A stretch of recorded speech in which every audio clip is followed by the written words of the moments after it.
Abşeron rayonu Masazır qəsəbəsi Qurtuluş 93 yaşayış kompleksində kanalizasiya xəttinin çəkilməsi məqsədi ilə qazılan yol sürücüləri və sərnişinləri təngə gətirib. İşlərin ləng getməsi bir yana, bir neçə avtomobilə də ciddi ziyan dəyib. İzləyək.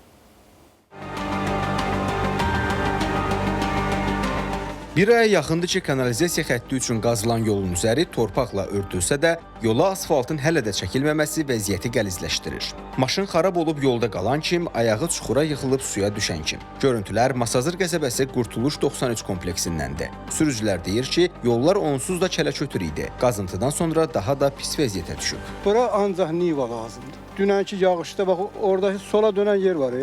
Bir dənə maşın düşdü ora. Cəmaatın köməkliyi ilə çıxartdırıldı. Nə olar, yaxşı işi görmüsən, heç olmasa çıngıl tökdə üstünə. Kənd yolları belə deyil. Eləmirlər qardaş. Heç bir tədbir görmürlər. Heç kim nəzarət eləmir, baxmır. Dünən də bir maşın düşüb ora. Həll olunmalıdır, bəs nətər ki, rahatlıq olmalıdır. Sakinlər də deyir ki, yağış yağan kimi tozdan, torpaqdan gəzmək olmurdu. İndi də palçıq hərəkəti çətinləşdirir. Hardasa bir aydan çoxdur bu vəziyyətdədir. Elə beləcə də qoyub gedirlər. Tək maşınlar deyil. Uşaqlar gedir məktəbə. Bütün hamısı gəlir palçığın içində. Yoldan keçə bilmirlər. Hələ biraz da qaranlıq düşəndə işıq yoxdur. Elə böyüklər də bütün yekə adamlar da hamısı palçığın içindədir. Tozdan, torpaqdan dayanmaq olmur burada. Dəhşət toz olur. Zəhmət olmasa buranı tez bir zamanda düzəltsinlər. Uşaqlar gedir buradan, kanalizasiyalar açıq.